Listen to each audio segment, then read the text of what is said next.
ठीक है।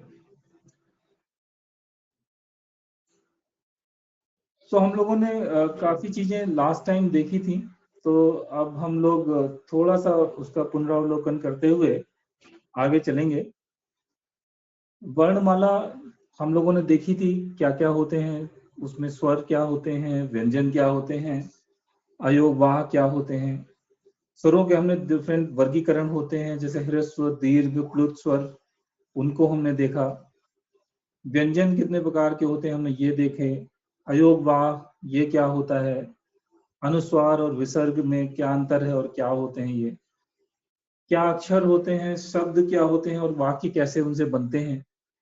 उसके अलावा हमने वर्ण विग्रह और संयोजन देखे, शब्दों के उच्चारण की पद्धति देखी और वर्ण लेखन का सही तरीका देखा। तो ये हमने अपने पहले सेशन में कवर किया था। थोड़ा सा उससे आज आगे बढ़ते हुए हम चलेंगे और हम देखेंगे कि छोटे छोटे जो वाक्य हम लोग बनाते हैं उसका ये पहला स्टेप है कि कैसे इन वाक्यों को हम लोग बनाते हैं। तो जैसे एक छोटा सा सेंटेंस है, सबसे बेसिक सेंटेंस आज लेते हैं, जैसे वह जाता है। तो वह जाता में आप देखिए कि इसके अंदर दो चीजें दिख रही हैं आपको, एक है कर्ता और दूसरी है क्रिया। अब कर्ता क्या है? कर्ता देखिए, एक पार्ट होगा, सबसे छोटा जो सेंटेंस बनता है ना, उस सेंटेंस में केवल एक शब्द हो सकता है सबसे छोटे में, और एक से अगर ज्यादा है तो उसमें कई शब्दों का संयोजन कर सकते हैं, तो उससे हमारा एक लंबा सा सेंटेंस, एक लंबा सा वाक्य बन सकता है, लेकिन सबसे छोटा एक शब्द का हो सकता है। तो यहाँ पर जो दो दिखाए गए हैं, ये दो जो है वाक्य के लिए जरूरी होते हैं, इसलिए यहाँ पे दो दिखाए हैं, क्योंकि यहाँ जो वाक्य की प्रक्रिया है उसमें क्रिया जरूरी है। तो क्रिया करने वाला जो है वो कर्ता कहलाएगा, और कर्ता जो क्रिया कर रहा है, जो भी उसको एक्शन कर रहा है, उसको हम लोग क्रिया कह रहे हैं। तो यहाँ पर क्रिया क्या है? जाता है। तो जाना जो है वो एक क्रिया को रिप्रेजेंट कर रहा है, और उसको करने वाला, जाने वाला कौन है? वह जो है कर्ता कहलाएगा। तो इसलिए वह करता है और जाता है ये क्रिया है। तो यहाँ एक सबसे बेसिक डिफिनीशन थी ये। बेसिक डिफिनीशन के बाद अगर हम ऐसे ही चीजों को थोड़ा थोड़ा जोड़ के आगे पढ़ेंगे तो बड़ी बड़ी चीजें फिर हमको समझ में आ जाएंगी आगे, इसलिए बेसिक जरूरी है। वैसे तो ये सबको ही पता है, कर्ता क्रिया कर्म ये सब चीजें पता है, लेकिन क्लैरिटी बहुत जरूरी है, क्योंकि जब आप संस्कृत में इसको बनाएंगे, अभी हिंदी में और इंग्लिश में या गुजराती लैंग्वेज में जब भी कोई पढ़ता है, तो उनको ये इनबिल्ट है, एक प्रकार से कहते हैं कि मतलब बाय डिफॉल्ट है, आपको पता है कि इस प्रकार से सेंटेंस बोलने हैं ये हैं, लेकिन उनके ऊपर कभी बहुत ज्यादा ध्यान दिया नहीं कि इसमें क्या चीजें हैं। जब संस्कृत आप पढ़ रहे हैं तो क्लैरिटी बहुत जरूरी है, और जब क्लैरिटी आपको हो जाएगी तो आपके लिए चीजें समझना और बोलना आसान हो जाएगा। तो हम इससे आगे चलते हैं, हम कर्ता को समझेंगे कि कर्ता कितने प्रकार के होते हैं। अब देखिए, कर्ता जो है उसमें पहला होता है लिंग, उस कर्ता का क्या है, जिसको तीन तरीके से डिफाइन किया गया है, पुल्लिंग, स्त्रीलिंग और नपुंसकलिंग। तो कोई भी कर्ता होगा उसको, वो इसमें से एक लिंग का होगा, इसलिए तीन लिंग यहाँ पे बताए गए हैं। जो पुरुषवाचक है वो पुल्लिंग है, जो स्त्रीवाचक है वो स्त्रीलिंग है, और उसके अलावा जो भी है वो अन्य है, तो वो नपुंसकलिंग है। वचन होते हैं इसके बाद, यही कर्ता जो है उस कर्ता का वचन क्या है। वचन का मतलब होता है कि वो संख्या में कितने हैं, बेसिकली ये है कि काउंट उनको आप अगर करेंगे तो वो कितने हैं, इसको हम वचन बोलते हैं। तो वचनम जब हम बोलेंगे तो संस्कृत की, देखिए ये एक बड़ी खासियत है कि संस्कृत एक व्यक्ति को पहचानता है, दो व्यक्ति को पहचानता है, और उसके बाद दो से अधिक लोगों को फिर हम लोग संख्या बोल देते हैं, बहुवचन बोल देते हैं। तो एक वचन हो गया, द्विवचन हो गया, बहुवचन हो गया। अब इसके पीछे भी एक बहुत बड़ा कारण है कि संस्कृत में इस प्रकार से क्यों लिया जाता है, एक वचन, द्विवचन और बहुवचन। अब देखिए, जब भी कभी कोई बात होती है, कोई भी डायलॉग होते हैं, तो वो क्या होता है कि एक शख्स बोलता है और दूसरा शख्स उसके सामने होता है, दूसरा व्यक्ति उसके सामने होता है, तो वो दोनों आपस में बातें करते हैं। जब वो बातें करते हैं तो वो या तो अपने बारे में बता रहा होगा जो बोल रहा है, या वो दूसरे से पूछ रहा होगा, या उसको कुछ बता रहा होगा, या वो किसी का और कॉन्टेक्स्ट थर्ड पर्सन का ले रहा होगा। तो इसलिए यहाँ पर ये प्रोमिनेंट किया गया, ये चीजें बहुत ध्यान में रखने वाली हैं कि एक व्यक्ति अगर अपने बारे में कुछ बोल रहा है तो वो एक वचन है, अगर वो दो लोगों के बारे में बोल रहा है तो वो द्विवचन है, और अगर वो दो से ज्यादा लोगों के बारे में उसको रेफर कर रहा है तो वो बहुवचन है, मतलब 3 या 3 से अधिक वो बहुवचन में आ जाएगा। अभी हम इसको और आगे देखेंगे। अब देखिए यहाँ पर पुरुष है, तो तीसरा जो कर्ता को डिफरेंशिएट करता है वो है पुरुष। तो जब भी आप कभी देखेंगे चीजों को तो प्रथम पुरुष, मध्यम पुरुष और उत्तम पुरुष, ये 3 पुरुष डिफाइन किए गए हैं। और ये तीनों पुरुष इसीलिए डिफाइन किए गए हैं कि जो व्यक्ति बोल रहा है, जो व्यक्ति के मुंह से वचन निकल रहे हैं, जो बोल रहा है, वाणी जिसकी है, उसको हम लोग उत्तम पुरुष बोलते हैं। और जिससे बोल रहा है, जो सामने है, उसको मध्यम पुरुष कहते हैं। और इन दोनों के अलावा जो पहला व्यक्ति जिसके बारे में कुछ बात की जा रही है, उसको हम लोग प्रथम पुरुष कहते हैं। तो वो थर्ड पर्सन हो गया। लेकिन इस कॉन्टेक्स्ट में अगर आप देखेंगे तो ये दोनों के अलावा जो भी पहला व्यक्ति है जिसके बारे में बात हो रही है वो प्रथम पुरुष कहलाएगा। तो इसकी डेफिनेशन कुछ इस प्रकार से ही है। इतना क्लियर है?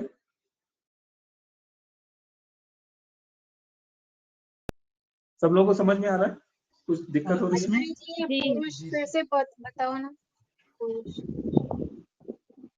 जी, ये पुरुष का फिर से बताओ। पुरुष में देखिए क्या है कि पुरुष 3 प्रकार के संस्कृत में डिफाइन किए गए हैं। एक होता है प्रथम पुरुष, मध्यम पुरुष और उत्तम पुरुष।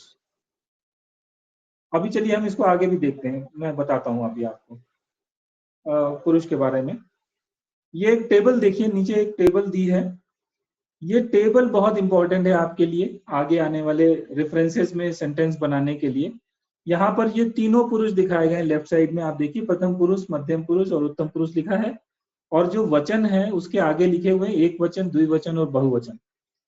तो हम कभी भी किसी भी पुरुष को जब हम यूज करेंगे, चाहे वो प्रथम हो, मध्यम हो या उत्तम हो, उसके सामने हम देखेंगे कि वो एक वचन का है, द्विवचन का है या बहुवचन का है। जैसे इस एग्जाम्पल में प्रथम पुरुष को आप देखें तो प्रथम पुरुष के सामने एक वचन पर एक लिखा हुआ है। यहाँ जहां एक लिखा हुआ है, यहाँ कुछ भी लिखा होगा, अभी एक हमने केवल रेफरेंस के लिए लिखा है, कुछ और लिखा होगा यहाँ पर, उसमें जो भी लिखा होगा हम प्रथम पुरुष का एक वचन का वो रूप वहां से लेंगे। और अगर हमको द्विवचन का रूप करना है तो वो प्रथम पुरुष के आगे की लाइन में द्विवचन के नीचे वहां पर जो भी लिखा होगा फिर हम उसको पढ़ेंगे द्विवचन के रूप के लिए, और बहुवचन में जहां 3 लिखा हुआ है वहां पर करेंगे। इसी प्रकार से मध्यम पुरुष का एक वचन, एक के नीचे जो सामने लाइन है बनी, वो वहां पर जो भी लिखा होगा वो पढ़ेंगे, और इसी प्रकार से हम पढ़ते जाएंगे। वही हमको पिक करना है, इस टेबल से हमको पिक करना आना चाहिए। तो ये टेबल जो है बहुत इंपॉर्टेंट है। चलिए आगे देखते हैं। अभी हमने आपको दिखाया कि लिंग में पुल्लिंग, स्त्रीलिंग और नपुंसक लिंग है। थोड़ा सा हर लिंग का, वचन का और पुरुष का मैं थोड़ा सा इंट्रोडक्शन दे रहा हूँ अभी आगे, तो आप लोगों को ये सब और भी क्लियर होता जाएगा। अब देखिए जो पुल्लिंग है, पुल्लिंग जो शब्द हैं वो अधिकतर शब्दों में उनकी जो पहचान है, आप कैसे उसकी पहचान करेंगे कि ये एक शब्द है, ये पुल्लिंग है, ये स्त्रीलिंग है, ये नपुंसक लिंग है, तो उसकी पहचान के लिए अधिकतर केसों में 80% टू 90% केसेस में पुल्लिंग जो शब्द होते हैं उनके बाद में विसर्ग लगा होता है। अभी सब लोगों को पता हो गया कि अनुस्वार क्या है, विसर्ग क्या है, अकार मकार क्या है, ये सब पता चल गए। तो इसलिए पहला सेशन बहुत इंपॉर्टेंट था। अब हम लोग थोड़ा सा उसी लैंग्वेज में बात करेंगे, संस्कृत की लैंग्वेज में। तो पुल्लिंग में हम लोग देखेंगे कि अधिकतर जो शब्द हैं, सारे शब्दों का नहीं कह रहा हूं मैं, ये ध्यान रखिएगा, सारे शब्दों का नहीं कह रहा हूं, अधिकतर शब्दों में आपको पुल्लिंग में विसर्ग लगा मिलेगा। स्त्रीलिंग जो शब्द होते हैं उनमें अधिकतर शब्दों में उनके सामने जो लास्ट जो वर्ण होगा उसमें जो है दीर्घ स्वर होगा, ठीक है, उसमें दीर्घ स्वर होगा, ये अधिकतर केस में ट्रू है, ये सत्य है, तो आप उससे पहचान सकते हैं। जैसे छोटा आ और बड़ा आ, छोटा आ है और विसर्ग लगा है तो वो क्या होगा, पुल्लिंग होगा। और अगर बड़ा आ है जैसे सीता, तो वो जो है स्त्रीलिंग हो गया। और नपुंसक लिंग की पहचान है कि उसके अधिकतर जो केसेस बनेंगे उसमें लास्ट में मकार आएगा, ठीक है। तो हम लोग इसको देखेंगे, और आप लोग अब क्या करिए, अपने माइक्रोफोन ऑन कर लीजिएगा और उससे आप लोग बताइए कि ये जो शब्द हैं, 3 शब्द तो मैं आपको बता रहा हूँ, उसके बाद के जो शब्द हैं वो आपको बताने हैं कि वो उनका लिंग क्या है, पहचान के बताने हैं आपको। तो पहला शब्द है ये रामः, इसमें विसर्ग लगा हुआ है, इसलिए ये पुल्लिंग शब्द है। फिर देखिए सीता, सीता में लास्ट में जो है आकार है, पहले वाले में अकार है, दूसरे वाले में आकार है, तो यहाँ पे ये दीर्घ स्वर है, इसलिए स्त्रीलिंग हो गया ये। और तीसरा है फलम, फलम में देखिए लास्ट में मकार आया है, मकार आने के कारण ये नपुंसक लिंग है। अभी तीनों का क्लियर हो गया सबको? जी जी समझ ठीक है, गए। तो अब इसके बाद आप लोग बताइएगा कि कौन कौन से शब्द आ रहे हैं, वो क्या है, पुल्लिंग, स्त्रीलिंग या नपुंसक लिंग। पहला शब्द है रमेश, शब्द की आखिर इसमें में विसर्ग लगा होने हुआ के है, कारण पुल्लिंग है। पुल्लिंग है। के कारण पुल्लिंग है। नारी, इसमें आखिर में दीर्घ स्वर लगा है, तीन का स्त्रीलिंग। स्त्रीलिंग है। दीर्घ स्वर क्या हुआ, स्त्रीलिंग है। स्त्रीलिंग, हाँ। हाँ ठीक है, नेक्स्ट। विश्वामित्र, आखिर में शब्द के आखिर में विसर्ग लगा हुआ है, इसलिए पुल्लिंग है।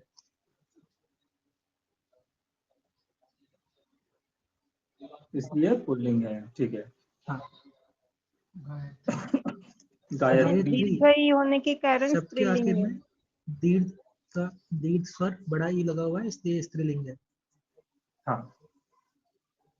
पार्वती, शब्द के आखिर में दीर्घ स्वर बड़ा ई लगा हुआ है, इसलिए स्त्रीलिंग है। नदी, शब्द के आखिर में दीर्घ स्वर बड़ा ई लगा हुआ है, इसलिए स्त्रीलिंग है। सभी लोगों को क्लियर हो रहा है? जी। सभी लोग बोलिए, सभी लोग बोलिए, एक साथ बोलिए, कोई प्रॉब्लम नहीं है, एक एक करके बोलिए, एक साथ बोलिए, लेकिन सब लोगों का रिवीजन होना जरूरी है। तो कॉन्सेप्ट आपके दिमाग में भर जाएंगे, जब आप बोल देंगे तो आपके दिमाग में कॉन्सेप्ट एकदम फिट हो जाएंगे, तो इसलिए जरूरी है ये एक्सरसाइज। नेक्स्ट। ग्रह, शब्द के आखिर में आखिर मकार में है, मकर होने के कारण नपुंसक लिंग। नपुंसक नहीं। नपुंसक, ठीक है। अनुसूया, शब्द के आखिर दीर्घ में स्वर बड़ा दीर्घ आ, स्वर है, आकार है, तो इसलिए स्त्रीलिंग है। रघु, विसर्ग शब्द के होने आखिर के में कारण विसर्ग के कारण पुल्लिंग। पुल्लिंग है। जी बहुत अच्छा, चलिए नेक्स्ट बताइए। कोलाहल, स्वर में शब्द के आखिर में विसर्ग लगा हुआ है, इसलिए पुल्लिंग है। सब लोग सहमत हैं, कोलाहल जो है वो क्या पुल्लिंग पुल्लिंग, शब्द है, नपुंसक लिंग हाँ है? पुल्लिंग नहीं, पुल्लिंग। पुल्लिंग। पुल्लिंग। ठीक है, अग्री, पुल्लिंग। विसर्ग होने के कारण पुल्लिंग। भ्राता, दीर्घ स्वर होने के कारण स्त्रीलिंग। परंतु ये स्त्रीलिंग तो तो नहीं पुल्लिंग लग होना रहा। चाहिए। ये पुल्लिंग होना चाहिए। देखिए इसीलिए मैंने कहा था ना कि 80 से 90%, 80 to 90% केस में सही है रूल, लेकिन सारे केस में सही नहीं होगा, 100% नहीं बोला था। हाँ। तो ये जो है आप जब पढ़ेंगे शब्दों को तो आपको खुद ही स्ट्राइक होगा कि नहीं कुछ तो गड़बड़ हो रहा है, क्या ये सही है या गड़बड़ है।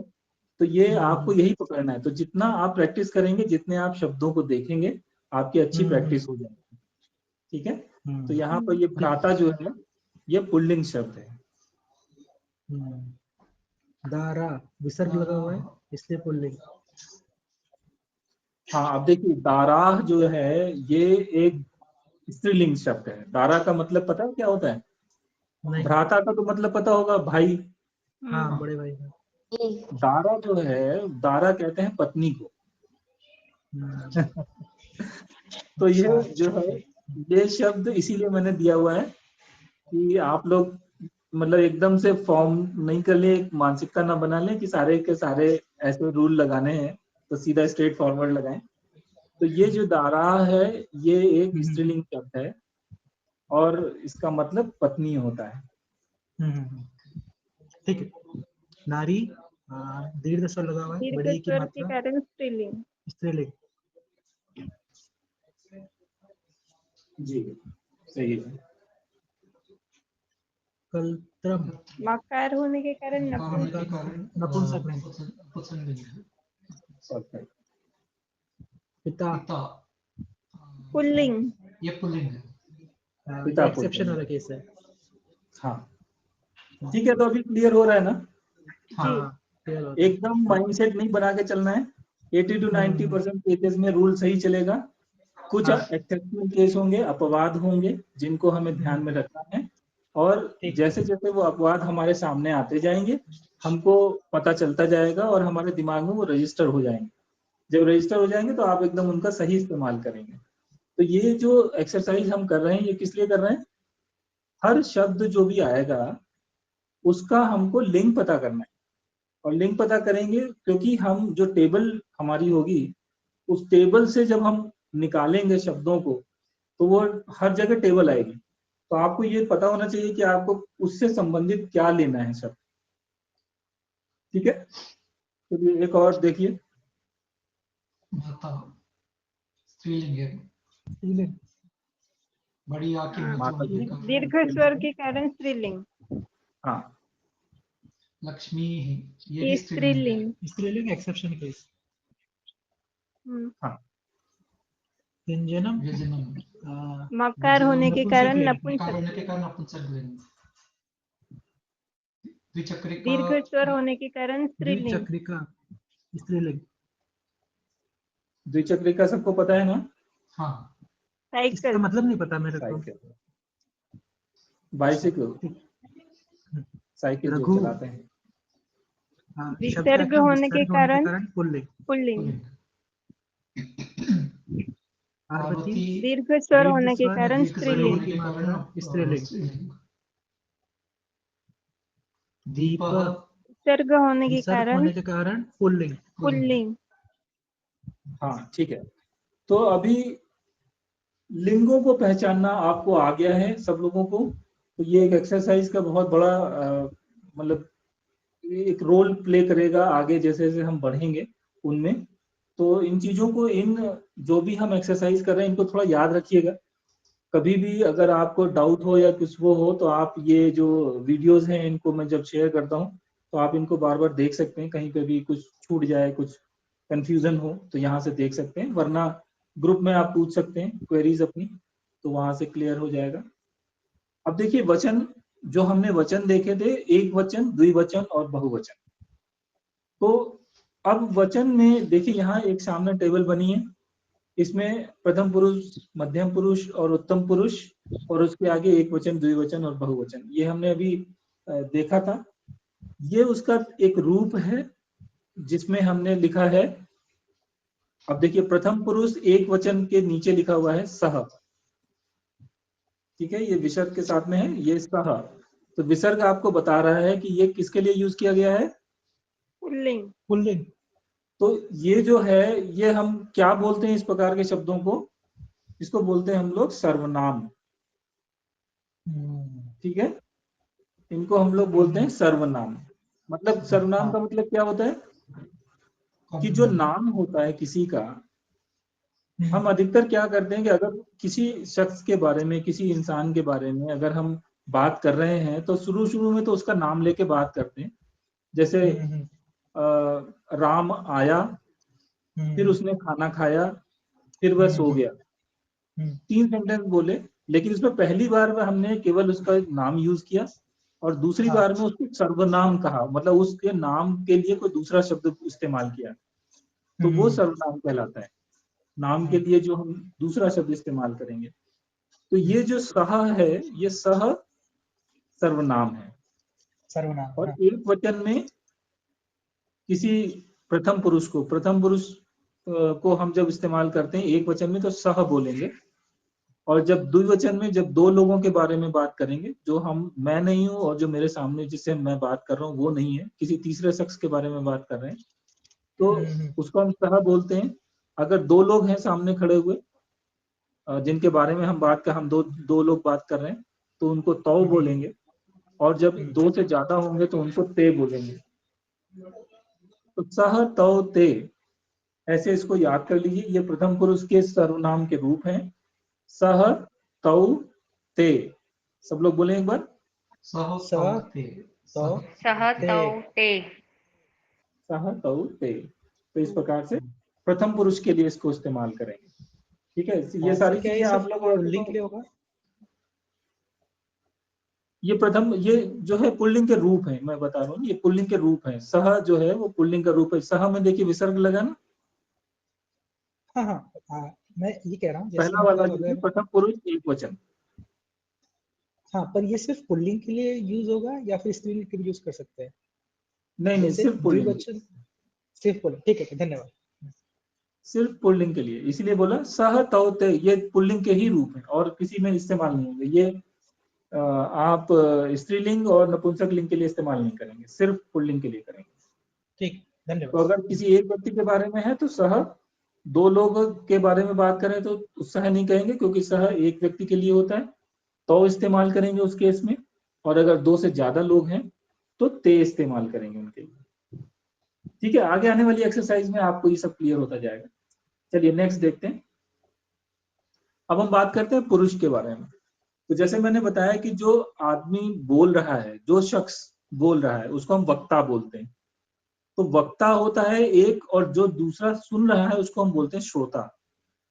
तो ये वक्ता और श्रोता हिंदी में उसको बोला जाता है। ठीक है, तो एक होता है स्पीकर, दूसरा होता है लिसनर। तो वक्ता और श्रोता, और उसके अलावा थर्ड पर्सन जो भी होगा तो वो हमारा अन्य पुरुष कहलाएगा। तो ये उसके भेद हैं पुरुष के। तो अगर वक्ता है, मतलब अगर कोई स्पीकर है जो बोल रहा है, तो उसको हम उत्तम पुरुष बोलेंगे। इसीलिए उसको उत्तम बोला जाता है कि वो सबसे मतलब इफेक्टिव इंसान वही है जो बोल रहा है, इसलिए वो उत्तम पुरुष कहलाता है। और मध्यम पुरुष वो होता है जो उसके सामने खड़ा हुआ है, दूसरा इंसान। और किसी तीसरे के बारे में जब हम बात कर रहे हैं तो वो अन्य पुरुष हो गया, जिसको हम प्रथम पुरुष कहते हैं, क्योंकि हम दोनों के अलावा पहला पुरुष और कौन है जिसके बारे में बात कर रहे हैं, तो वो प्रथम पुरुष कहलाता है। तो संस्कृत में बहुत सिंपल कॉन्सेप्ट लिया गया है, और उस कॉन्सेप्ट को समझ लेना बहुत जरूरी है। यहाँ पे प्रथम पुरुष अपने को नहीं बोलेंगे, अपने को उत्तम पुरुष बोलेंगे अगर मैं बोल रहा हूँ, और अगर मैं आपसे बोल रहा हूँ तो आप मध्यम पुरुष हो गए, और अगर आपसे किसी तीसरे के बारे में बात कर रहा हूँ तो वो प्रथम पुरुष कहलाएगा। पुरुष क्लियर है सबको? जी। हाँ बिल्कुल। तो यहाँ देखिए आपके सामने एक टेबल है, और इस टेबल में प्रथम पुरुष में देखिए लिखा है रामः, रामौ, रामाः। ये राम शब्द के रूप है। तो अभी आपने सर्वनाम देखे थे इन्हीं के लिए। तो अगर राम के बारे में बात हो रही है तो हम रामः एक वचन में यूज करेंगे। अगर दो राम के बारे में बात हो रही है तो रामौ यूज करेंगे। और अगर दो से ज्यादा राम हैं, मान लीजिए दो तीन लड़के खड़े हैं, उन सबके नाम राम हैं, तो उनको रामाह करके बोलेंगे। ठीक है, तो ये प्रथम पुरुष में हम इस्तेमाल कर रहे हैं। इनके जो सर्वनाम हैं वो नीचे दिए हुए हैं, आपके सामने आ गए। सह तौ ते। तो अगर एक राम के बारे में बात हो रही है तो जब उसका सर्वनाम यूज करेंगे तो बोलेंगे सह, रामः के लिए सह, रामौ के लिए तौ, रामाह के लिए ते। ये क्लियर हुआ टेबल? जी। हाँ ये क्लियर हो गया। ठीक है, ये सब याद रखिएगा आप सब लोग। जिसको याद है बहुत अच्छा, जिसको नहीं याद है अभी सब देखते जाइए, पढ़ते जाइए, रखिए इनको। सिंपल है, रामः, रामौ, रामाः, सह तौ ते।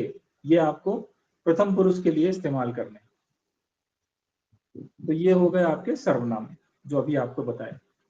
अब आपका जो तीसरा बचा, जो हम लोग बात कर रहे थे कर्ता और क्रिया, तो उसमें जो क्रिया है अब उसके बारे में बात करते हैं।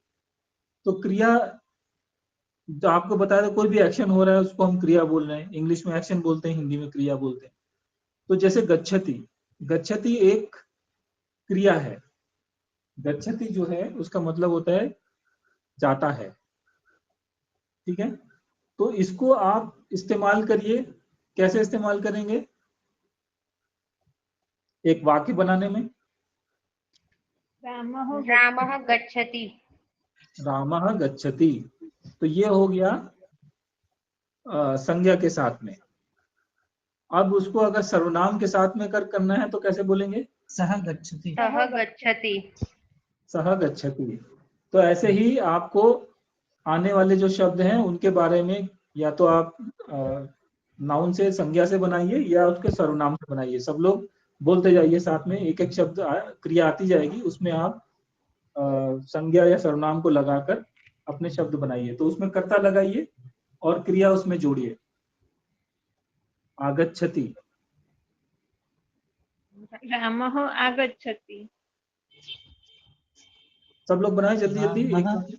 रामः आगच्छति और सह कोई सब नाम से आगच्छति। भी बनाते जाओ। पठति। रामः पठति। सः पठति। पठति। हाँ, रामा की जगह कोई और भी नाम इस्तेमाल कर सकते हैं आप। कोई बात नहीं। वचन चेंज हो सकता है, जैसे द्विवचन के साथ रामो गच्छति। अगर दो राम होंगे तो आप उसको रामो बोले, पर क्रिया वही यूज होगी। तो यहाँ क्रिया नहीं, क्रिया ये एक वचन की क्रिया है। ठीक है। ठीक है, सर ये इसके एक साथ वचन की क्रिया होने के कारण लिंग भी, सर इसका लिंग भी चेंज कर सकते हैं, जैसे सीता गच्छति भी हो सकता है। सीता गच्छति भी हो सकता है। यहाँ पर आपको ये नहीं, हमने देखिए बताया आपको कि ये किसी लिंग के ऊपर डिपेंड कर रहा है, ऐसा नहीं है। इसमें कर्ता है, कर्ता जो है वो तीन प्रकार के हैं, तीनों ही प्रकार के कर्ता के लिए आप इसको इस्तेमाल कर सकते हैं। ठीक है, ये पुरुष के ऊपर डिपेंड करता है। ठीक है। ठीक है, इसमें आप देखिए भेद करिएगा। देखिए तीन भेद हैं, लिंग है, वचन है और पुरुष है। लिंग जो है तीन प्रकार के हैं, वो आपको पता है, पुल्लिंग, स्त्रीलिंग और नपुंसकलिंग। वचन तीन प्रकार के हैं, एक वचन, द्विवचन और बहुवचन। और पुरुष तीन प्रकार के हैं। तो ये जो क्रिया है, ये क्रिया पुरुष के ऊपर डिपेंड करती है। तो ये क्रिया जो है प्रथम पुरुष के लिए इस्तेमाल की जा रही है। तो इसमें हम कोई भी लिंग लगा सकते हैं और कोई भी वचन लगा सकते हैं। अच्छा, मुझे थोड़ी आवाज बहुत लो आ रही है तो मुझे समझ में नहीं आ रहा, कोई अगर बोल रहा है तो थोड़ा जोर से बोलें। जी, इस क्रिया में हम कोई भी कोई भी वचन लगा सकते हैं या कोई भी लिंग लगा सकते हैं। नहीं, ये एक वचन की प्रथम पुरुष की क्रिया है। यहाँ पर लिंग जो है कोई भी हो सकता है। आप रामः गच्छति बोल सकती हैं, आप सीता गच्छति बोल सकती हैं, आप वाहनम गच्छति बोल सकती हैं, आप कुछ भी बोल सकती हैं। तो तीनों ही लिंग यूज कर सकते हैं, लेकिन वचन उसका एक वचन है और पुरुष उसका जो है वो प्रथम पुरुष। केवल लिंग का इसमें कोई भेद नहीं है। ठीक है, करते जाइए। देखिए आप लोग एक्सरसाइज करते जाएं, आपको धीरे धीरे क्लियर होते जाएगा। अभी आने वाली स्लाइड्स में आपको वो भी क्लियर हो जाएगा जो आपके डाउट्स हैं। तो पठति के लिए बोलिए। कृष्णः पठति, सः पठति। हाँ, खेलति, बालः खेलति। सीता खेलति, सः खेलति।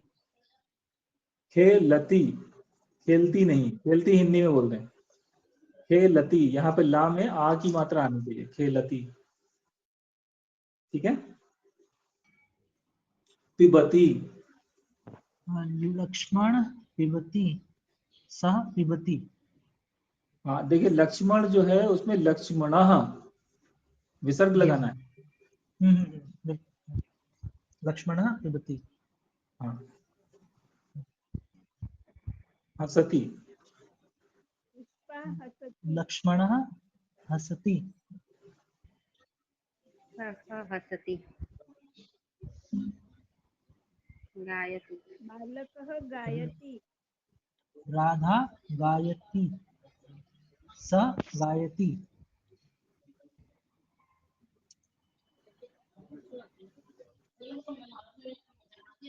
बालकः रोदति, सः रोदति,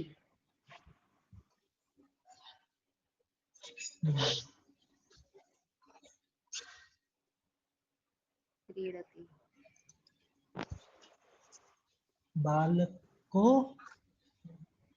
बालकः क्रीडति, सः क्रीडति। हाँ।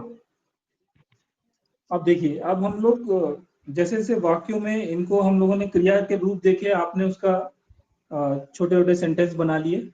वही चीजों को मैंने थोड़ा सा आगे लिखा हुआ है कि कर्ता और जब क्रिया को आप जोड़ देंगे तो वाक्य बन जाएगा। अब यहाँ पर देखिए, जो हमारे सामने अभी हमने प्रथम पुरुष के रूप देखे, उसमें देखा रामः, रामौ, रामाः, ये प्रथम पुरुष के रूप थे, एक वचन, द्विवचन और बहुवचन में। मध्यम पुरुष और उत्तम पुरुष को अभी हम देखेंगे इसके बाद में। लेकिन ये जो है, ये कर्ता के रूप में मैंने आपको दिया है रामः के लिए, और सर्वनाम है उसका सह, रामः के लिए, केवल रामा के लिए। तो अभी आप लोगों को तीनों पता चल गए हैं, रामः, रामौ, रामाः, सह, तौ, ते, ये उसके रूप हैं। अब इसमें जो जैसे गच्छति है, ये भी आपने एक्सरसाइज करी, जो अब मैं आगे चल रहा हूँ उससे, ये आप लोग कर चुके हैं।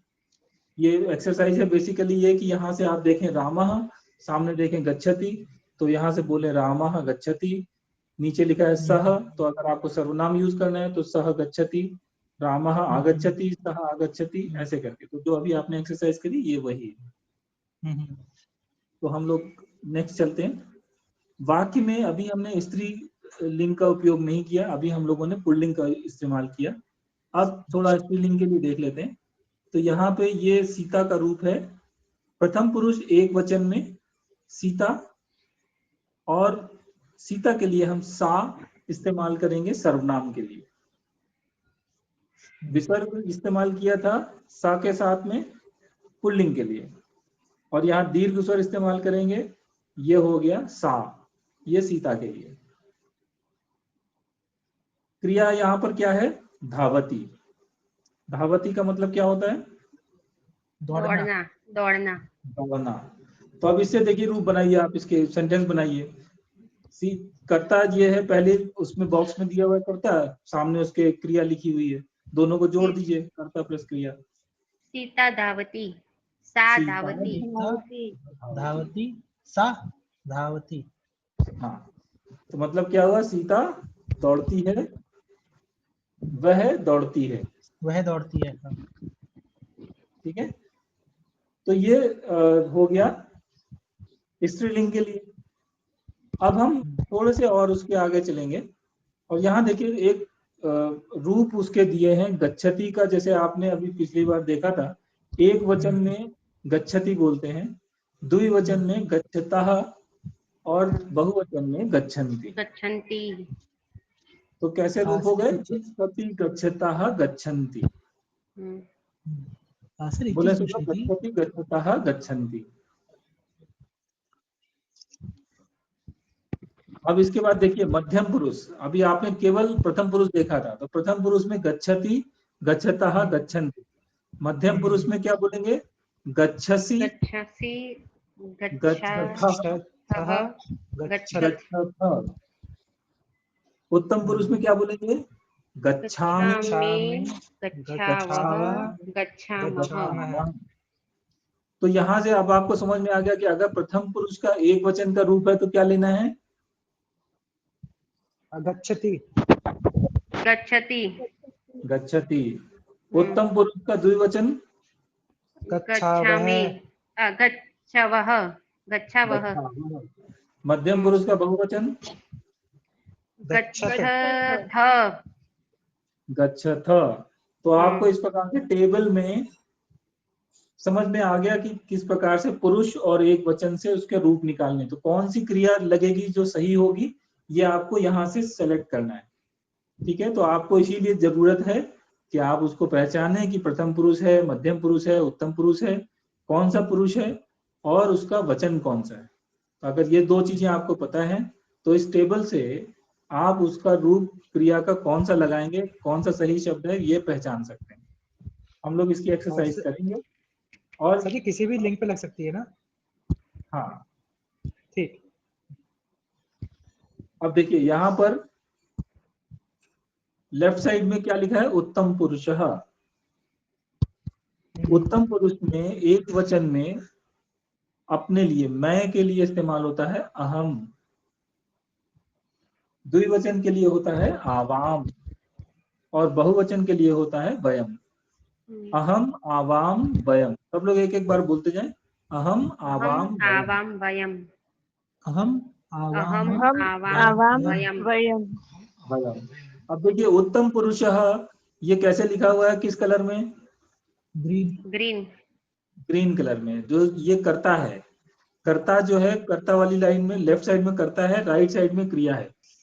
तो कर्ता जो लिखा हुआ है उत्तम पुरुष, राइट साइड में देखिए क्रिया जो है उसकी लिखी हुई है ग्रीन कलर में ही।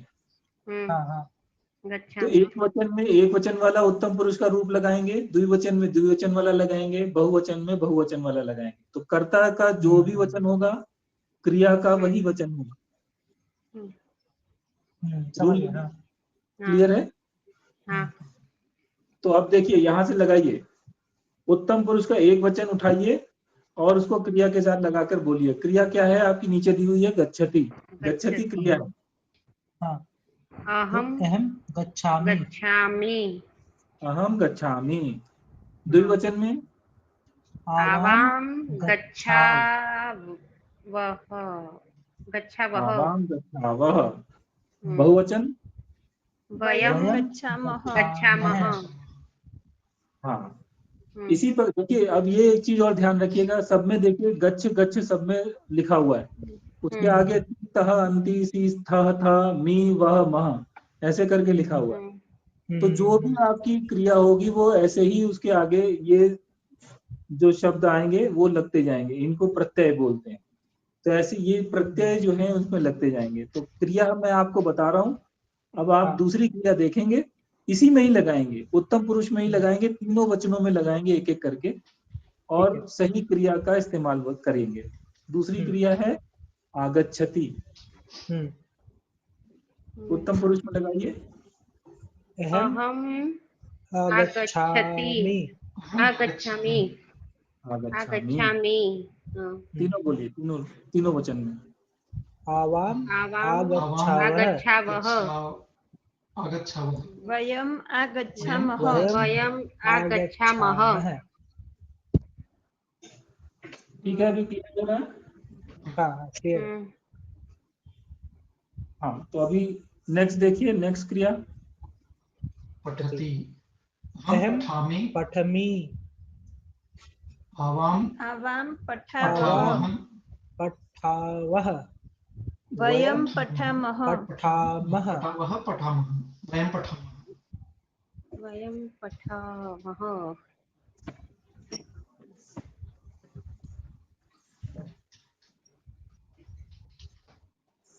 कोई डाउट है? नहीं। सबको क्लियर हो रहा है? जी। ठीक है, नेक्स्ट देखिए। खेलति। अहम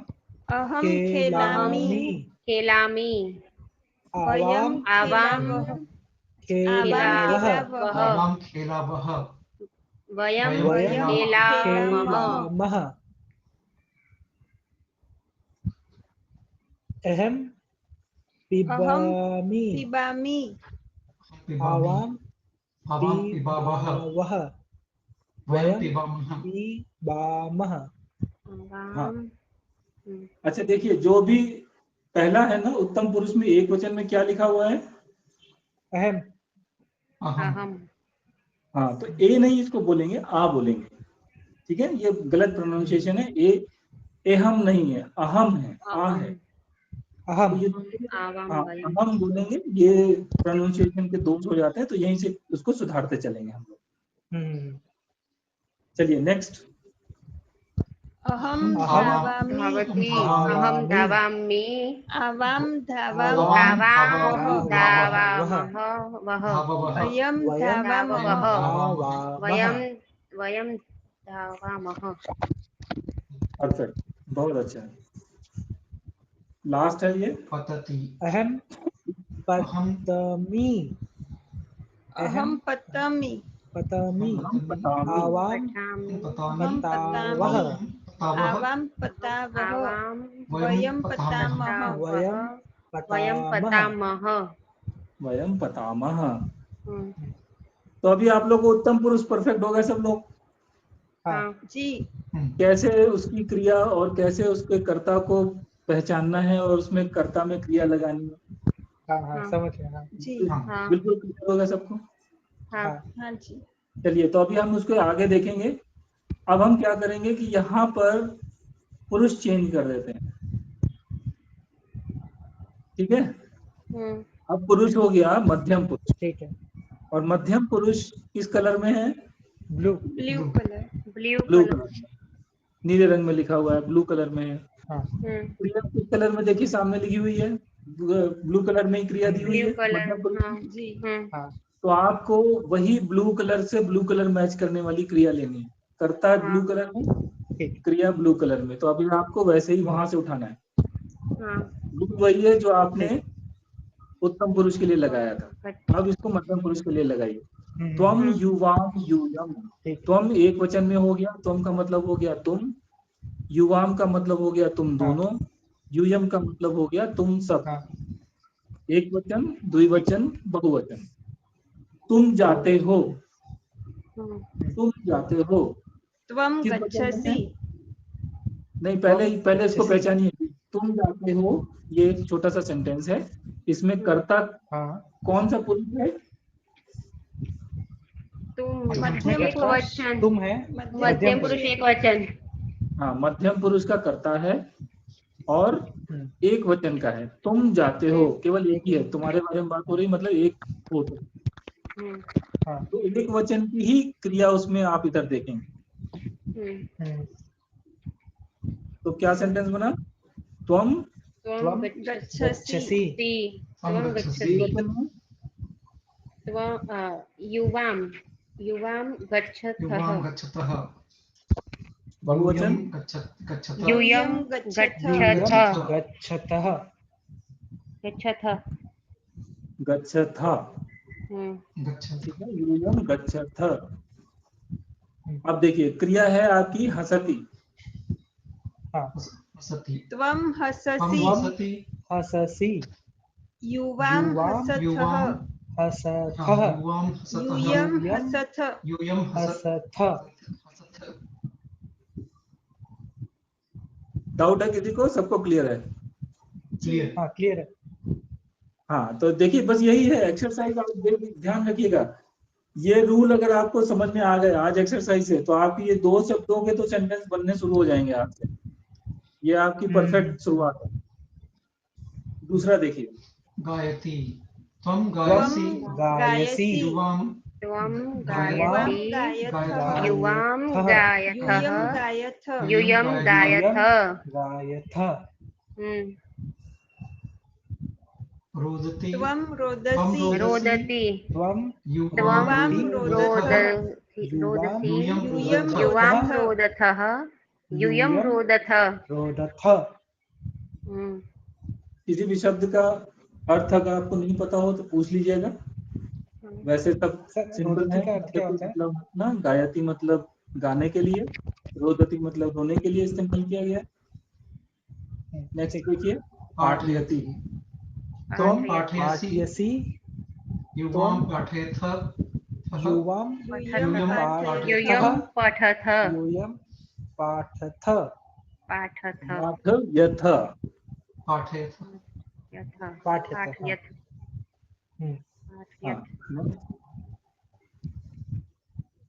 चरति। चरति चरति त्वं चरसि त्वं चरसि युवां चरथः यूयं चरथ यूयं चरथ। अटति। आचार्य श्री चरती त्वम। मतलब चरतना। चर धातु है, उसके दो इस्तेमाल होते हैं, एक तो चरना होता है और दूसरा चलने के लिए भी इस्तेमाल करते हैं। वैसे यहाँ पे चरने के लिए है, ये नॉर्मली तुम के साथ यूज नहीं करते हैं, लेकिन आपको अभी पहले लेवल पर रूप बनाने हैं क्रिया के, इसलिए इसको किया गया। जी। और पाठयति माने पढ़ना, पाठयति मतलब पढ़ाना, पढ़ाना, और पढ़ना मतलब पठति। पठति मतलब पढ़ना। जी। पाठयति मतलब पढ़ाना, जब गुरु जब पढ़ाता है तो पाठयति, और जब शिष्य पढ़ता है तो पठति। पठति। जी। पठति का Next मतलब चढ़ना। पठति। अटति, अटति का मतलब होता है घूमना, इधर उधर घूमना। घूमना। त्वम त्वम अटसि अटसि अटसि युवाम युवाम अटथः अठथः यूयम यूयम अटथ अटथ यूयम अटथः त्वम नयति नयसि त्वं युवाम नयसि नयथः त्वं नयसि यूयम युवां नयथः नयथः यूयं नयथ। नयथः। हाँ, नयति, नयति का मतलब क्या है? ले जाना। लाना, ले जाना, लाना। हाँ, ले जाना। ठीक है, अब देखिए यहाँ पर हमने रूप जो सर्वनाम के हैं वो दिए हुए हैं। सर्वनाम में इन्हीं को हमको यूज करना है। प्रथम पुरुष हमने देखा, प्रथम पुरुष में तीन जो लिंग हैं उनके तीनों लिंगों के, प्रथम पुरुष में ही तीनों लिंगों के ये सर्वनाम दिए हुए हैं। सह तौ ते ये पुल्लिंग का है, स्त्रीलिंग के लिए सा ते ताह, और नपुंसक लिंग के लिए तत ते तानि। ठीक है, अब हम यहाँ से क्रिया का इस्तेमाल करते हुए एक वचन में तीनों लिंगों के लिए वाक्य बनाएंगे। क्रिया है गच्छति। सः गच्छति, सः गच्छति, सा गच्छति गच्छति, तौ तत् गच्छतः, तौ गच्छतः, ते तौ गच्छन्ति। गच्छतः, ते गच्छन्ति। स्त्रीलिंग के लिए सा सा सा गच्छति, सा गच्छति, ते ते गच्छतः, ताः ताः गच्छन्ति। गच्छन्ति। नपुंसक लिंग के लिए तत् ततः गच्छति, गच्छति, ते गच्छतः, ते तानि गच्छन्ति। गच्छन्ति। हाँ, अब देखिए यहाँ पे भी आपने नोट किया ना, मैंने इसीलिए जो पुरुष है उसका कलर क्या है कर्ता में, रेड, पुरुष कुछ रेड, मैरून रेड है, रेड रेड। रेड या मैरून टाइप का कलर है। और जो क्रिया देखिए, आपकी क्रिया भी उसी कलर में दी हुई है प्रथम पुरुष के आगे, तो कंफ्यूज नहीं होना है। यहाँ पर तीनों लिंगों में दिया हुआ है, समझ प्रथम पुरुष को तीनों लिंगों में दिया हुआ है, लेकिन क्रिया उसकी एक लाइन में है। समझ गया। चलिए दूसरी क्रिया देखिए। एक मिनट। ये द्विवचन स्त्रीलिंग में ते है, और हाँ। प्रथम पुरुष में भी बहुवचन में ते है। हाँ, और नपुंसक लिंग में भी द्विवचन में ते है। हाँ, तो ये आपको रूप जो है सर्वनाम के ऐसे ही चलते हैं, तो इनको याद रखेंगे आप कि ते जो है अगर पुल्लिंग में अगर है, बहुवचन में अगर है तो ते यूज करेंगे, और स्त्रीलिंग और नपुंसक लिंग में द्विवचन में ते का इस्तेमाल किया जाता है।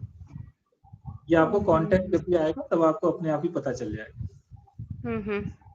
ठीक है, अगच्छति के लिए यूज करिए। आगच्छति, सः आगच्छति, सः तौ आगच्छति, आगच्छति, तौ आगच्छतः, ते आगच्छन्ति। ते आगच्छन्ति, आगच्छन्ति। हाँ, सा आगच्छति, अब इसमें नेक्स्ट है, इसमें आप स्त्रीलिंग के लिए यूज करिए। पठति के लिए स्त्रीलिंग के लिए सा पठसि, सा पठति, ते सा गच्छति ते पठन्तः, गच्छतः ताः गच्छन्ति। ताः पठन्ति। आचार्य जी, आचार्य जी, जी बताएं। ये क्रिया जो हो रही है ये वर्तमान काल की है सब? सब वर्तमान काल की है। हाँ, ठीक है, तो स्त्रीलिंग के लिए क्या होगा? सा पठति ते सा पठतः पठति ते तः ते पठन्ति ताः ताः पठन्ति। पठत ता पठन्ति। पठन्ति। चलिए अभी खेलती के लिए नपुंसकलिंग में यूज करिए। तत् ततः खेलति तत् खेलत् ते खेलमि ते खेलन्तः खेलतः खेलतः तानि तानि खेलन्ति। खेलन्ति हाँ। ते तानि पिबती के लिए पुल्लिंग में इस्तेमाल करिए।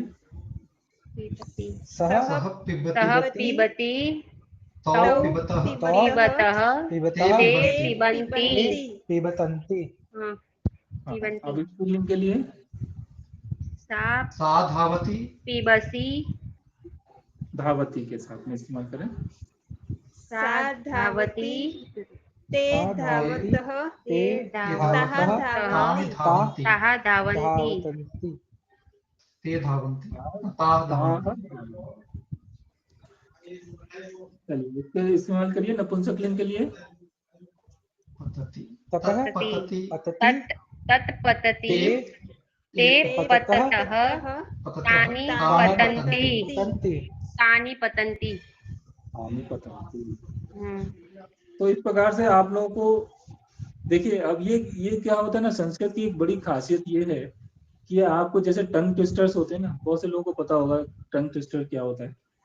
तो वैसा ही आपके दिमाग की एक्सरसाइज है, दिमागी कसरत होती है ना, ये दिमागी कसरत है। अगर आपका एक बार दिमाग खुल गया, सोचने लगा इधर उधर की चीजों को, मिलाने लगा चीजों को, तो आप लोगों के लिए बहुत आसान हो जाएगा संस्कृत में बोलना, सेंटेंस बनाना। ये जो शुरुआत की एक्सरसाइज है ये आपके दिमाग को खोलने के लिए है कि कैसे आप जल्दी जल्दी इधर उधर देखें, सोचें, दिमाग चलाएं, क्योंकि बहुत रिजिड हो जाते हैं दिमाग। अब हम देखते हैं धातु। धातु क्या होती है? क्रिया जो होती है ना, क्रिया का जो रूट होता है, उसका जो मूल शब्द होता है उसको धातु बोलते हैं, जिससे वो क्रिया का शब्द बनता है। जैसे गच्छति बना है तो गच्छति कोई क्रिया का रूप बना है, उसमें प्रत्यय लगने के बाद बना है। जैसे मैंने आपको बताया था प्रत्यय लगता है, तो वो प्रत्यय लगने के बाद बना है। तो वो उसका मूल क्या है, मूल को पहचानना आपके लिए बहुत जरूरी होगा। और ये धीरे धीरे एक्सरसाइज करेंगे हम लोग तो आप धीरे धीरे पहचानते जाएंगे। शुरू में आप लोगों को थोड़ा सा अजीब सा लग सकता है कुछ लोगों को जिनको नहीं पता होगा, लेकिन धीरे धीरे पता चल जाएगा। जैसे गच्छति है, गच्छति की जो मूल रूप है, जो उसका मूल शब्द है, जो उसकी धातु है, उसको बोलते हैं गम। क्या बोलते हैं? गम गम गम। गम से बना है गच्छति। गम। ठीक है, गम से बना है गच्छति। इसी प्रकार से आगम, आगम से क्या बना? आगच्छति आगच्छति आगच्छति। तो अब इनको आप थोड़ा सा बोलते जाइए। पठति पठति पठति पठ पठ से पठति, ऐसे बोलते। पठ से पठते पठति। पठति खेल से खेल खेलति से खेलति पा से पा पीबती से पा पिबति से पा से पिबति पिबति धाव धाव से से धावति धा से धावति दृश दृश से से पश्यति पश्यति दृश से पश्यति पथ पथ से पतति ठीक है, सब लोग को याद रहेंगे? हाँ ज्यादा आचार्य जी नेक्स्ट देखिए। आचार्य जी हंस से हंसती आचार्य जी हाँ जी बोले। ये क्रिया जो है कि ये जो धातु है वो केवल क्रिया के लिए होती है या अन्य के लिए भी होती है? फिर से बोले, कुछ समझ में नहीं आया मेरे को। धातु जो है वो केवल जी। क्रिया के लिए ही होती है या अन्य के लिए भी किसी के लिए भी होती है? क्रिया के लिए, सिर्फ क्रिया के लिए। क्रिया के लिए ओके। ठीक है, हंस से हंसती, हसति हसते हस गए से गए गायति से गायति गई से गायती, गए से गायति रुक से रोदति रूद से रोदती पाठ से पाठ से पाठयति पाठयति पाठ से पाठती पठती चर से चर चरति से चरति अट से से अटति अट से अटति अट से अटती नी नी से नयति। नयति। नी से नयति। हाँ, तो ये शब्द जो है आपको बेसिक हैं, जो आपको छोटे छोटे सेंटेंस बनाने में मदद करेंगे। तो अभी आपने देखा कि कर्ता और क्रिया से आपने शब्द बनाए और उनसे वाक्य बनाए। अब ये जो आपको बताए गए शब्द, इनमें आपको अधिकतर शब्द पता है, ये धातुएं पता है, क्रिया पता है। तो अब इस समय जो धातु है वो आपको पहचानना सिखाया जा रहा है कि अगर आपके सामने हसती आए तो आप पहचान जाए कि हसती जो है वो हस से बना हुआ है, रोदती जो है वो रूद से बना हुआ है, चरती चर से बना हुआ है। तो ऐसे आपको ये पहचानना है कि इसका धातु क्या है। क्रिया आपके सामने आएगी, धातु आप पहचानेंगे। तो ये बेसिकली आपको अभी तो मैंने बता दिया, आगे एक्सरसाइज में आप लोगों को पहचानना भी होगा। तो वाक्य प्रयोग में हम जब उसको प्रयोग करेंगे कर्ता और क्रिया के रूप में, तो आपको कुछ चीजें जो होंगी इधर उधर से पहचाननी पड़ेंगी। जैसे हमने पठती, आगच्छति, इस प्रकार से ये जो शब्द हैं जो हमने इस्तेमाल किए हैं, इनसे अभी आप क्या पहचान सकते हैं? पठती किससे, उसका पठ से। धातु क्या है? पठ पठ। से पठति। पठ से पठति। पठत। आगच्छति, आगम से आगम आगच्छति। से आगच्छति। आगम से आगच्छति। खेलती, खेल खेलति। खेल से खेल से खेलती। खेल खेलती। से खेलति। पा से पा पिबती। से पा से पीबती। पिबसि। धाव से धाव से धावः। धाव से धावामः। हाँ, तो देखिए धावामः, अब इसको आप ये पहचानिए कि ये धावामः कौन सा पुरुष और कौन सा वचन में आता है। ये उत्तम अपना पुरुष पुल्लिंग। त्रिवचन, बहुवचन। उत्तम पुरुष बहुवचन, बहुवचन। नेक्स्ट आएगा, उसको भी ये पहचानिए। कैसे पता चलेगा? अभी पीछे आपने टेबल देखी ना, उत्तम पुरुष, अच्छा, प्रथम पुरुष, ठीक है, उसमें समझ गया। क्रिया के रूप दिखाए थे ना, एक वचन, द्विवचन, हाँ, बहुवचन हाँ, में। उसमें था ना, जैसे आप समझ पठ धातु का अगर आप इस्तेमाल करते हैं तो पठती, पठता, पठंती, ये आपका प्रथम पुरुष का है। मध्यम पुरुष के लिए पठसी, पठथः, पठथ, ये मध्यम पुरुष के लिए है। और उत्तम पुरुष के लिए पठामि, पठावः, पठामः। पठामः। पठामः। जब समझ गया आप सर। धातु का इस्तेमाल करेंगे तो धावामि, धावावः, धावामः। इसको देखिए, ये इसको पहचानिए, कौन सा पुरुष कौन सा वचन है। मध्यम पुरुष पठत। बहुवचन। मध्यम पुरुष मध्यम बहुवचन। पुरुष बहुवचन। मध्यम पुरुष सब में बहुवचन। क्लियर है? बाकी लोगों को क्लियर है? बाकी लोगों को लगता नहीं क्लियर है। हाँ, क्लियर मुझे है। टेबल याद नहीं है तो मुझे ध्यान नहीं आ रहा। टेबल या थोड़ा देखना पड़ता है टेबल। हाँ, नहीं, उसी के लिए एक्सरसाइज है कि मैं आपको देखिए इनिशिएट कर रहा हूँ यहाँ पर। आप लोग कोशिश करें कि याद रखें, पठती के रूप याद रखिए। पठती के रूप याद कर लीजिए, जैसे मैं बोल रहा हूँ ऐसे मेरे साथ बोलिए। पठती, पठतः, पठन्ति। पठति, पठतः, पठन्ति। पठन्ति। पठसि, पठथः, पठथ। पठसी, पठसि, पठथः। पठथः, पठथ।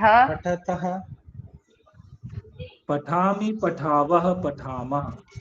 पठामि, पठावः, पठामः। पठामः। अभी ये जो 9 शब्द हैं, इन 9 शब्दों को एक सांस में बोलना है। पठति, पठता, पठन्ति, पठसि, पठता, पठत, पठामि, पठावा, पठामा।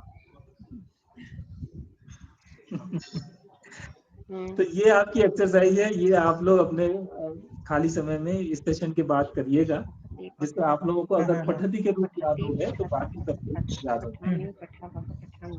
समझ क्योंकि आज आपने देखा कि कैसे रूप बनाते हैं, एक को याद कर लेंगे तो बाकी याद हो जाएंगे।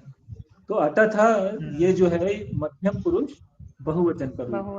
बहुवचन। हाँ, गायक, मध्यम पुरुष मध्यम पुरुष द्विवचन। मध्यम पुरुष द्विवचन। चरतः, चरतः। प्रथम उत्तम पुरुष द्विवचन। हाँ, कौन सा है पुरुष? प्रथम पुरुष द्विवचन। हाँ, प्रथम पुरुष द्विवचन।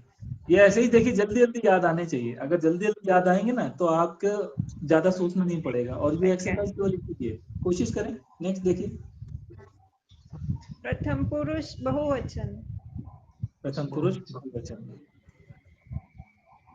अच्छा, उत्तम पुरुष उत्तम पुरुष द्विवचन, द्विवचन, द्विवचन, हाँ ठीक है। मध्यम पुरुष द्विवचन, मध्यम पुरुष बहुवचन, द्विवचन, द्विवचन, सॉरी, द्विवचन, मध्यम पुरुष द्विवचन। नयंती, प्रथम बहुवचन, पुरुष प्रथम पुरुष बहुवचन, बहुवचन, केलामी, उत्तम पुरुष उत्तम एक पुरुष वचन, एक वचन, बहुवचन, एक sorry, वचन। एक वचन, द्विवचन। निवहम, देखिए बहुवचन और द्विवचन में उत्तम पुरुष के लिए विसर्ग आता है। ठीक है, खेलामी, खेलावह, खेलामह, हाँ, याद रखिएगा। तो जो आप टेबल जब देखेंगे ना तो उसमें आपको दिखाई पड़ेगा कि हमारे जो विसर्ग है वो कहाँ कहाँ आते हैं। जैसे प्रथम पुरुष के लिए विसर्ग कहाँ आता है? द्विवचन। द्विवचन, मध्यम पुरुष के लिए कहाँ आता है?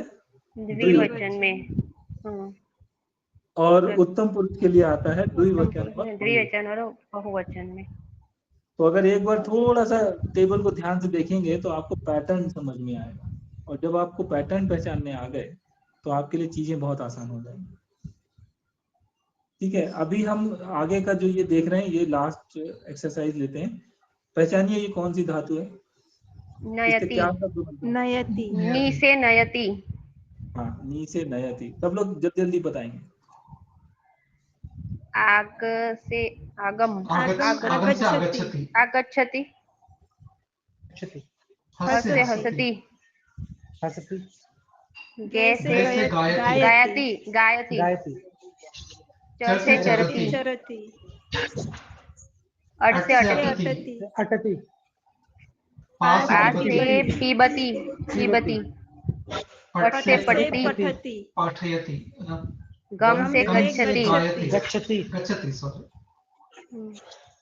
खेल से खेलति, खाद से खादति, खादति, दृष्ट से दृष्ट से पश्यति, पश्यति, पश्यति, पश्यति। पश्यति। तो ये आपकी देखिए बहुत अच्छी एक्सरसाइज थी। और मुझे लगता है कि आपको इस सेशन में जो रूप में अलग अलग जो पैटर्न बन रहे हैं वो आपको समझ में आ गए होंगे।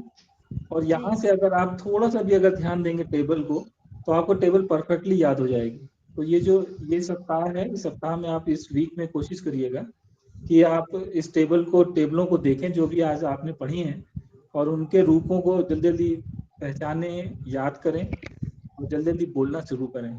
तो ये क्या होगा, आपका कहते हैं ना टेक ऑफ करती है फ्लाइट, तो ये रनवे पे आप अभी दौड़ना शुरू कर रहे हैं तो उसके लिए बहुत जरूरी है ये आपके लिए।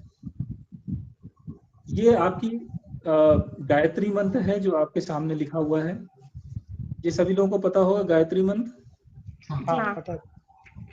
ये गायत्री मंत्र में आपको एक्सरसाइज के लिए दिया जाना है। आपने वर्ण विग्रह पढ़ा था अभी। हाँ, तो ये जो गायत्री मंत्र है इसमें ओम भूर्भुवस्सुवः तत्सवितुर्वरेण्यं भर्गो देवस्य धीमहि धियो यो नः प्रचोदयात्, इसका आपको वर्ण विग्रह करना है। ठीक है। ठीक है, और वर्ण विग्रह करके उसमें से आपको ये पता लगाना है कि कितने यूनिक वर्ण है इसके अंदर। ठीक है, ठीक है। मतलब ये हुआ कि अगर एक वर्ण जो है वो 2 बार या 3 बार आया है तो उसको आप केवल 1 बार काउंट करेंगे। हाँ हाँ, सिर्फ यूनिक बताना है। हाँ, फिर से बोलें एक बार। हाँ, सिर्फ यूनिक बताना है बस।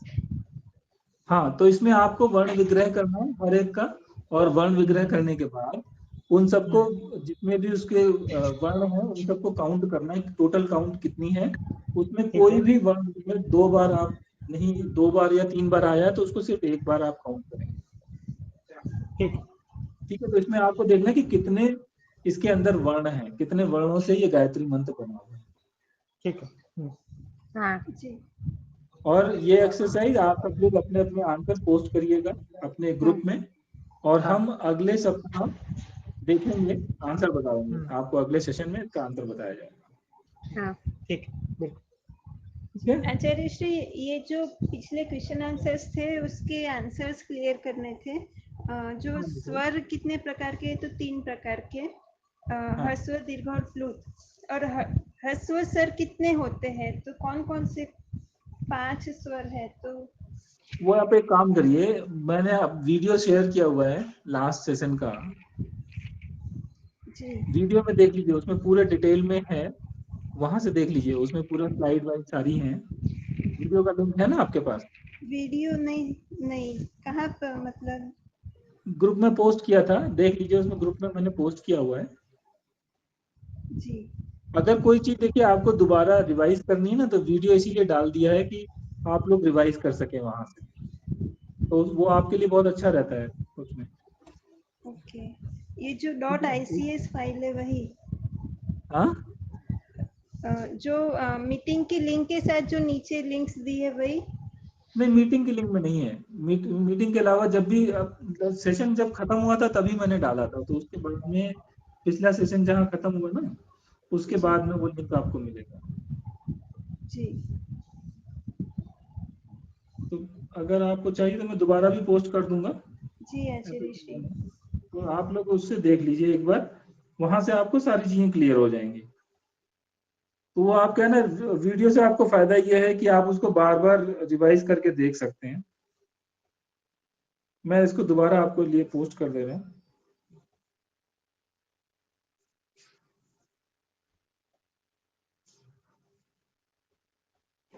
बधु तो संस्कृतम में अपने डाली है, नहीं डाली है सर आचार्य जी? नहीं डाली है, मैंने फिर से उसको डाल दिया है, आप देख लीजिए, अभी पोस्ट किया मैंने फिर से।